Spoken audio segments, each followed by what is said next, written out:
Alright, so for Reggae Month, this is one of the recordings I'm gonna do for the entire month. Some stuff I'm gonna do for Black History Month as well, but also it will go as best as it can for the month of February. So for this playlist, we're going to do some a bit different. We're not just going to focus on artists. We're going to be focusing on some pivotal events, such as the clashes and rivalries. And to top it off, we're going to talk about one of the most known rivalries in within dancehall itself, and that was with Bounty Killer and Beenie Man. And yeah, the two are the biggest dancehall acts from the 90s and beyond. Like I said, like if you know the history of these two, like they've been on and off for years. Where originally it started off as just the usual rival bumping heads, lyrically, but unfortunately, in some cases, it kind of took a more serious turn outside of the stage, and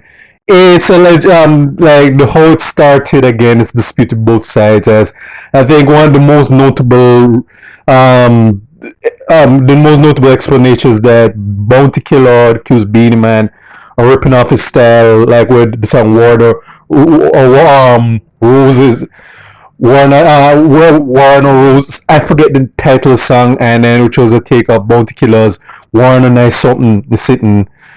And but from that point on, both of them been trading shots with each other. And let's be honest and fair that Bounty Killer, lyrical wise, had the edge. Because yeah, Beenie Man, very good lyricist. I always give it up to this brother right here. But in terms of like clashing and roasting on the mic, Bounty Killer is like one of the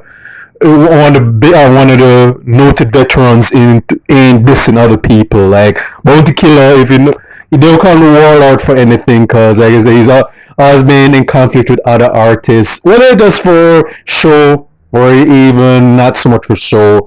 Yeah, Bounty Killer is a master roasting people, and both of them would have various clashes between each other. Like yeah, songs like "Look Good," Chichi Taliban, Warlord No Business, Little Dread Boy, yeah, was it Bulletproof Skin, let's say the Bulletproof, and various other dishes between both of them. And yeah, he even had a part where he involved other artists too, especially like in the mid 2000s, where it took a more serious turn when Beenie Man had basically got hitched to Bounty Killer's ex-girlfriend, the Angel.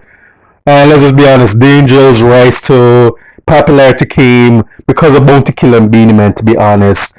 Like Beenie Man had a child, which, and all of that, and had a public wedding, which was done just to really get on the Bounty Killer skin. But when that marriage, publicity stunt ran its course, not surprisingly, some Bounty got the last laugh, and even took a more soap opera turn when Vybz Kartel, or Bounty's proteges, actually kind of sided with the Beenie Man by going to Bounty, Beenie and Angel's publicity stunt wedding.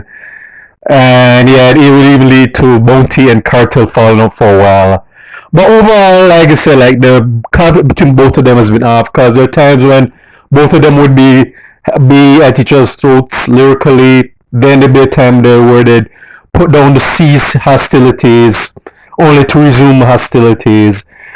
And even the thing with the Angel, as well as with Vybz Kartel and some others who got dragged into this, it got to the point in the way beyond the 2010s where Bounty and Beenie just finally just say, you know what, we're getting up there in age, we need to kind of just burst for good. And from this point on, both Bounty and Beenie have officially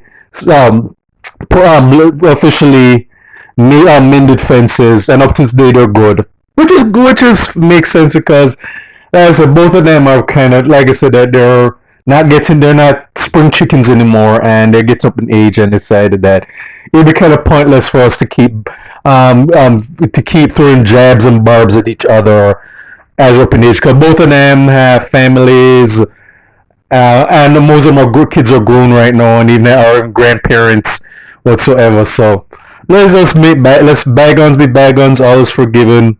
Let us cease hostilities. And I think even last year they did a versus battle and it's debatable one because both of them brought their A game, and they both were in good spirits when they're doing it. You know, resume some kind of heated moments from the past. They said, yeah, you know what, we're good now. I mean, let's just all play nice, and let us all just being good, be of good cheer. So you'd have to really access the long history between Bounty Kill and Beanie Man. You would have to just go through YouTube and some other venues to like get a list of all the diss tracks that they've laid each other for over the years. But overall, very good clash, very notable clash.